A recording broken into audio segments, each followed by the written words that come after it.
Nakshatra channel அனைவருக்கும் வணக்கம். இந்த சேனலுக்கு ஃபஸ்ட் டைம் அப்படின்னா மறக்காமல் சப்ஸ்கிரைப் பண்ணிட்டு பக்கத்தில் இருக்க பெல் ஐக்கனும் ப்ரெஸ் பண்ணிக்கோங்க. அப்போ தான் நான் போகிற வீடியோஸ் எல்லாமே உங்களுக்கு அலர்ட்டாக வரும். இது முழுக்க முழுக்க ஆன்மீக தகவல்களை தழுவி வர சேனலுங்க. இன்றைக்கி நம்ம தொடர்ந்து கர்நாடகா டூரை பற்றி பார்த்துட்டு வரோம். ஆனால் நம்ம எங்கே தங்கினோம், எந்த டூரில் போனோம் அப்படிங்கிற விஷயத்த நம்ம சொல்லலை. இன்றைக்கி இந்த வீடியோவில் ஒரு தனி பதிவாக போடுறேன் அப்படின்னு சொல்லியிருந்தேன். அதுக்கான பதிவு தான் இது. நம்ம சென்னையிலேருந்து மேங்களூருக்கு போயிட்டு மேங்களூரில் 10 கோவில்கள் பார்த்தோம். கிட்டத்தட்ட 4 நாட்கள் பயணம் இது. முதல் நாள் 1 மணி அளவில் வெஸ்ட் கோஸ்ட் ட்ரெயினில் நம்ம மேங்களூருக்கு ட்ரெயின் ஏறியாச்சு. ஏறி மறுநாள் காலையில் 5:30 மணிக்கெல்லாம் மேங்களூர் போய் ரீச் ஆயாச்சு. இது ஒரு ட்ராவல்ஸில் புக் பண்ணி போனது. இந்த ட்ராவல்ஸோட இந்த 4 நாள் பயணத்தோட ரேட் பார்த்திங்கன்னா 5000 ரூபாய் தான். 5000 ரூபாய்க்கு 4 நாள் பயணம், ட்ரெயின் டிக்கெட்டு, அதுக்கப்புறம் பஸ்ஸு, அங்கேருந்து வால்வோ ஏசி பஸ்ஸில் நம்மளை கூட்டிகிட்டு போகிறாங்க. அது மட்டும் இல்லாமல் பிரேக்ஃபாஸ்ட்டு, காலை உணவு நமக்கு காம்ப்ளிமெண்ட்ரியாக தராங்க. அது மட்டும் இல்லாமல் தங்கறதுக்கான ரூம்ஸும் அரேஞ்ச் பண்ணி தராங்க. இது எல்லாமே இந்த 5000 கட்டணத்துக்குள்ளே அடக்கம்ங்க. ட்ரெயின் டிக்கெட்டு, காலையில் உணவு, அது மட்டும் இல்லாமல் வால்வோ ஏசி பஸ்ஸில் நம்மளை எங்கே பார்த்தாலும் கூட்டிகிட்டு போய் சுற்றி காட்டுறது. அது மட்டும் இல்லாமல் நமக்கு 2 நாளைக்கு ஹோட்டலில் ஃபஸ்ட்டு நாள் பார்த்திங்கனாக்கா காலையில் 5:30 மேங்களூர் நம்ம ரீச் ஆகிடும். மதியம் 1 மணி அளவில் சென்னையிலேருந்து சென்ட்ரல்லேருந்து வெஸ்ட் கோஸ்ட் ட்ரெயினில் கிளம்பி மறுநாள் மாலை 5:30 மணிக்கு மேங்களூர் ரீச் ஆகினதுக்கப்புறமா மேங்களூரில் ஏசி பஸ் நமக்காக காத்துட்ருக்கோம். அந்த ஏசி பஸ்ஸில் ஏறினதுக்கப்புறமா நேராக மேங்களூரில் ஒரு 3 ஸ்டார் ஹோட்டலில் நம்மளை தங்க வச்சு நம்ம ரெஃப்ரெஷ் ஆகி குளிச்சுட்டு பிரேக்ஃபாஸ்ட் அங்கேயே காம்ப்ளிமெண்ட்ரியாக நமக்கு தராங்க. அதை சாப்பிட்டு முடித்தோடனே திரும்பவும் பயணத்தை தொடங்குறது தான் இந்த பயணம் நம்ம போயிட்டு வந்தோம். நேராக பார்த்திங்கனாக்கா 3 மணி நேரம் ட்ராவலில் குக்கே சுப்பிரமணிய சுவாமி கோயிலில் முருகனை போய் தரிசனம் பண்ணோம். இங்கே பார்த்திங்கனாக்கா சீனியர் சிட்டிசனாக இருந்தீங்க அப்படின்னாக்க நீங்கள் ஆதார் கார்டை காமிச்ச உடனேயே உங்களை உடனேயே உள்ளே விட்டுடுறாங்க. மதியம் 12 மணிக்கு குக்கை சுப்பிரமணிய சுவாமியை போய் முருகனை தரிசனம் பண்ணியாச்சு. இந்த கோவிலை பற்றி நான் டீட்டெயில்டு வீடியோ நான் போட்டிருக்கேன். கொலை பண்ண பாவத்தை கூட போக்கக்கூடிய அவ்வளோ ஒரு சூப்பரான கோவில். ராகு கேது தோஷத்துக்கான பரிகார ஸ்தலம். எப்படி காளஹஸ்தி ரொம்ப சிறந்ததோ, திருப்பாம்பரம் எப்படி ராகு கேது தோஷத்தை போக்குதோ, அதே மாதிரி இந்த குக்கே சுப்பிரமணிய கோவிலும் சிறந்த ராகு கேது தோஷ பரிகார ஸ்தலமாக விளங்குது. அதை பார்த்து முடித்த உடனே திரும்பவும் 3 மணி நேரம் பயணத்தில் தர்மசாலாவுக்கு போனோம். தர்மசாலாவில் சுவாமியை பார்த்து முடித்ததுக்கப்புறமா அங்கேயும் சீனியர் சிட்டிசனை உடனே 5 நிமிஷத்தில் சுவாமியை பார்க்க வச்சிடுறாங்க. மீதி பேரெல்லாம் க்யூவில் போகிற மாதிரி இருக்குது. 2:30 மணியோடு அந்த கோவில் முடியுது இல்லையா. 2:30 மணிக்குள்ளேயே நம்ம அந்த கோவிலுக்கு போயிட்டு தர்மசாலாவில் மதியம் அன்னதானம் அங்கே சாப்பிட்டோம். பாயசத்தோட சாதம், ரசம், சாம்பார், மோரோட அங்கே சாப்பாடு நமக்கு கிடச்சிது. அந்த கோவிலே போட்டதுனால அதுக்கான செலவும் நாங்கள் பண்ணலை. தர்மசாலாவை பார்த்து முடித்ததுக்கு அப்புறமா இதுக்கெல்லாம் நாங்கள் என்ட்ரி ஃபீஸும் கொடுக்கல. குக்கே சுப்பிரமணிய சுவாமி கோவிலில் ரொம்பவே தர்ஷன் கூட இருந்ததுனால ஸ்பெஷல் டோக்கன் 100 ரூபா கொடுத்தோம். அவங்கவுங்களுக்கு வேணும்னாக்க தர்ம தரிசனத்துலேயும் போய் பார்க்கலாம். ஆனால் எல்லாரோடையும் 40 பேரோடு சேர்ந்து போகும்போது கூட்டம் நிறையா இருக்குனாக்கா அந்த 100 ரூபா கொடுத்து டிக்கெட் வாங்கினீங்கன்னா சீக்கிரம் பார்த்துட்டு அடுத்தடுத்த ஊர் பார்க்க முடியும். அது தவிர 100 ரூபா கொடுத்து நாங்கள் பிரசாதம் அது தனிப்பட்ட முறையில் வாங்கிக்கிட்டது தான். மற்றபடி செலவு கிடையாது. அதே மாதிரி பார்த்திங்கனாக்கா தர்மசாலாவில் ஃப்ரீ தர்ம தரிசனத்திலே போயாச்சு. அதனால் அந்த செலவும் கிடையாது. மதியம் சாப்பாடும் அங்கேயே சாப்பிட்டாச்சு. அதுக்கப்புறம் அங்கேருந்து 4 மணி நேரம் பயணம். 5 மணிக்கு ஆரம்பித்து கிட்டத்தட்ட ஒரு 8-8:30 மணிக்கு பார்த்திங்கன்னா கொல்லூருக்கு போய் அடைஞ்சு கொல்லூர் மூகாம்பிகையை போய் இறங்கினோம். கொல்லூர் மூகாம்பிகையை அங்கேயும் தர்ம தரிசனம் தான் எங்களுக்கு கிடச்சிது. ஏன்னா கோவில் 8:30 மணிக்கெலாம் நாங்கள் போனோம் அப்படின்னா கூட்டம் குறைய ஆரம்பிச்சிருச்சு. அதனால் தர்ம தரிசனத்திலே சீக்கிரம் எங்களை அம்பாவை ரொம்பவே பொறுமையாக நிறுத்தி நிதானமாக எங்களால் பார்க்க முடிஞ்சது. கொல்லூர் மூகாம்பிகையில் ஒரு கஷாயம் கொடுக்குறாங்கங்க. அது அத்தனை நோய்களுக்கும் நிவாரணம் அப்படின்னு சொல்கிறாங்க. அந்த கஷாயத்தை வாங்குறதுக்கு வாசல்லையே பிளாஸ்டிக் பாட்டிலோ இல்லை பிளாஸ்டிக் ஏனமோ கிடைக்கிது. அதை வாங்கிட்டு போனீங்க அப்படின்னா அந்த கஷாயத்தை மட்டும் க்யூவில் வாங்கி சாப்பிட்டோம். சாப்பிட்டு முடிச்சதுக்கப்புறம் அந்த கோவில்லேயே இரவு அன்னதானமும் நடந்தது. எல்லாரும் அவ்வளோ அருமையாக வந்து சாப்பிட்டாங்க. அவ்வளோ அருமையாக இருந்தது சாப்பாடும், சாதம், ரசம், அதே மாதிரி full meals, south Indian meals அங்கே வந்து கிடச்சிது.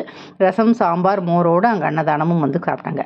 ஸோ நம்ம சாப்பாடு செலவுகள் வந்து பார்த்திங்கனாக்கா இந்த ட்ராவல்ஸில் போகும்போது தர்மசாலாவில் மதியம் சாப்பாடு கிடச்சிச்சு. அதே மாதிரி கொல்லூர் மூகாம்பிகையிலையும் சாப்பிட்டாங்க. யாருமே சாப்பாடுக்குன்னு தனியாக அன்றைக்கி ஃபுல்லுமே செலவு பண்ணல. டூர்லேயே வந்து பார்த்திங்கனாக்கா காலை பிரேக்ஃபாஸ்ட்டும் கொடுத்துட்டாங்க.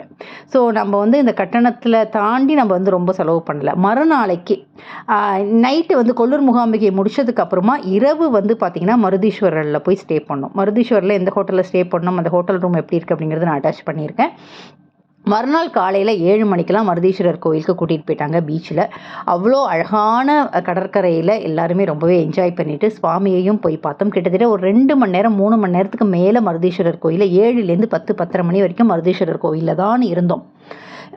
மருதீஸ்வரர் கோவிலில் முடிச்சுட்டு அங்கேயே அந்த தங்கின ஹோட்டல்லையே பிரேக்ஃபாஸ்ட் ஏற்பாடு பண்ணியிருந்தாங்க. இட்லி, வடை, பூரி, அதுக்கப்புறம் வந்து பார்த்திங்கனாக்கா தோசை, கேசரி, காஃபிலேருந்து எல்லாமே எங்களுக்கு காம்ப்ளிமெண்ட்ரி அவங்களே வந்து ஏற்பாடு பண்ணி கொடுத்துட்டாங்க. அதே மாதிரி அதுக்கப்புறம் முடிச்சதுக்கப்புறமா நேராக திரும்பவும் வால்வோ பஸ்ஸில் ஏறி ஆனகுடே அப்படிங்கிற ஒரு பிள்ளையார், இங்கே எப்படி பிள்ளையார்பட்டி விநாயகர் வந்து ரொம்ப ரொம்ப ஃபேமஸோ, ஆனகுடே அப்படிங்கிற இடத்துல போய் பிள்ளையாரை வந்து வணங்கினோம். கிட்டத்தட்ட 12-12:30 மணிக்கு ஆர்த்தியும் பார்த்து முடிச்சுட்டு நாங்கள் வந்து கிளம்பினோம். அதை முடித்ததுக்கு அப்புறமா ஆனகுடேலேருந்து பார்த்திங்கன்னா விநாயகரை தரிசனம் பண்ணதுக்கப்புறமா நேராக உடுப்பி கிருஷ்ணர் கோவில். கிருஷ்ணர் கோவில் வந்து பார்த்திங்கன்னா ஃபுல் டே திறந்துருக்குங்க. அதனால் நம்ம கவலை வேண்டாம். இன்றைக்கி அதாவது 2வது நாள் நாங்கள் பார்த்த கோவில் எல்லாமே ஃபுல் டே திறந்துருக்கிற கோவில். அழகாக பிளான் பண்ணி கூட்டிகிட்டு போனாங்க. எதெல்லாம் ரொம்ப டிஸ்டன்ஸாக இருக்கோ அதெல்லாம் முதல் நாள் கூட்டிகிட்டு போயிட்டு மறுநாளைக்கு எந்த கோவில்லாம் 24 ஹவர்ஸும் திறந்துருக்கும் அப்படின்னு சொன்னாங்களோ அந்த கோவிலுக்குலாம் மறுநாள் கூட்டிகிட்டு வந்தாங்க. உடுப்பி கிருஷ்ணரை போய் தரிசனம் பண்ணோம். அன்றைக்கி வந்து வைரக்கவசத்தால் அலங்காரம் கிருஷ்ணருக்கு. அன்றைக்கி மதியம் சாப்பாடு அன்னதானம் உடுப்பிலேயே வந்து கிருஷ்ணர் கோவிலே வந்து நடக்கிறதுனால உடுப்பி கிருஷ்ணரை பார்த்துட்டு அதுக்கான அன்னதானத்தை அங்கேயே வந்து முடிச்சிட்டோம். அதுக்கும் வந்து நாங்கள் காசு செலவு பண்ணலை. உடுப்பி கிருஷ்ணர் கோவிலை முடித்ததுக்கப்புறமாக ஒரு உச்சலா அப்படிங்கிற இடத்துல உடுப்பிலேருந்து ஒரு 40 மினிட்ஸ் ட்ராவலில் உச்சலா அப்படிங்கிற கோவிலில் மகாலட்சுமியை போய் தரிசனம் பண்ணோம். அவ்வளோ அழகான கட்டிடக்கலை, அவ்வளோ அழகான கோவில். அங்கே குங்கும அர்ச்சனை ரொம்ப ரொம்ப சிறந்தது. மகாலட்சுமியை நம்மளால் தரிசனம் பண்ண முடியும். அவ்வளோ அழகு அம்மன். அதையும் வந்து பார்த்தோம். உச்சலா மகாலட்சுமி கோயிலை தரிசனம் பண்ணதுக்கு அப்புறமா நேராக அதுக்கப்புறம் இன்னொரு அம்மன் கோவில், அது வந்து பார்த்திங்கன்னா காட்டில் அப்படிங்கிற இடம். அதுவும் வந்து அங்கேருந்து ஒரு 40 நிமிஷம். இந்த கோவிலெல்லாம் பார்த்திங்கன்னா மதியம் மூடுறது கிடையாது. காட்டிலில் போயிட்டு துர்கா பரமேஸ்வரி ஆலயம், அவ்வளோ அழகான நதிக்கரையில் அமைஞ்ச சுயம்புவான அம்மன் அது. அது லிங்க வடிவில் இருக்கிற அம்மன். அது லிங்க வடிவில் இருக்கிற அம்மனை வந்து அம்மன் வடிவில் அங்கே வந்து பூஜை பண்ணுறாங்க. புடவை வாங்கி சாத்துறாங்க. குடும்பத்தில் உள்ள பிரச்சனைகள், தகராறுகள், அதே மாதிரி கோர்ட்டு கேஸ் ஏதாவது நடந்ததுன்னா அந்த அம்மனை போய் வழிபட்டாக்க அத்தனையும் வந்து மாறி குடும்ப ஒற்றுமை ஏற்படும் அப்படின்னு சொன்னாங்க. உடுப்பிலேருந்து மகாலட்சுமி கோயிலை பார்த்துட்டு மகாலட்சுமி கோயிலேருந்து உச்சலா அப்படிங்கிற இடத்துல போயிட்டு அந்த அம்மனையும் நாங்கள் வந்து தரிசனம் பண்ணோம். அதுக்கப்புறமாக ஒரு 1 மணி நேரம் ட்ராவல், நடுவில் வந்து ஒரு காஃபிக்காக நிறுத்தினாங்க. குடிச்சிட்டு மறுபடியும் வந்து கோல்டன் டெம்பிள், அங்கே வந்து பார்த்திங்கனாக்கா மேங்களூரில் இருக்கிற கோல்டன் டெம்பிள் பயங்கரம் பெரிய டெம்பிளுங்க. அங்கே கோகர்ணேஸ்வரர் சிவனோட ஆலயம். அங்கே வந்து பார்த்திங்கன்னா சிவன் வந்து பிரம்மாண்டமாக வந்து 4 பக்கமும் நின்றுக்கிட்டு கைலாசத்தில் எப்படி இருப்பாரோ அதை மாதிரி செட்டிங் பண்ணி அங்கே ஃபவுண்டெயின்லாம் போட்டது ரொம்ப ரொம்ப சூப்பராக இருந்தது. அந்த லைட்டிங்கோட அந்த கோவில் அப்படியே மின்னிச்சு அப்படின்னு சொல்லலாம். மிகப்பெரிய ஆஞ்சநேயர் இருக்கார், மிகப்பெரிய சாய்பாபா இருக்காங்க, சிவன் இருக்கார், ராமர் இருக்காங்க, கிருஷ்ணருக்கு தனி சன்னதி இருக்குது. அவ்வளோ அற்புதமான வாழ்நாளில் ஒரு முறையாவது பார்க்கக்கூடிய கோவிலில் அந்த கோவில் கோல்டன் டெம்பிளும் ஒன்று. அந்த கோல்டன் டெம்பிளையும் பார்த்துட்டு அதுக்கப்புறமா மங்களாதேவி கோயிலோட இரவு 11:45 சென்னைக்கு வந்து புறப்பட்டு சென்னைக்கு வெடிகாலம்புற இல்லைங்க, மறுநாள் மதியம் 3:30 மணிக்கு சென்னை வந்து அடைஞ்சோம். ஸோ இரவு வந்து கிட்டத்தட்ட 9:30 மணி வரைக்கும் 10 கோவில்கள் வந்து நம்ம பார்த்தோம். ஒரு கோவிலை கூட மிஸ் பண்ணாமல் அழகாக பிளான் பண்ணி அத்தனை ஏற்பாடுகளும் வந்து பண்ணாங்க. நாங்கள் சாப்பாடு செலவு ரொம்பவே கம்மியாச்சு. 5000 ரூபா செலவில் அவ்வளோ அழகாக நமக்கு வந்து பார்த்திங்கன்னா அவ்வளோ அழகாக பிளான் பண்ணியிருந்தாங்க.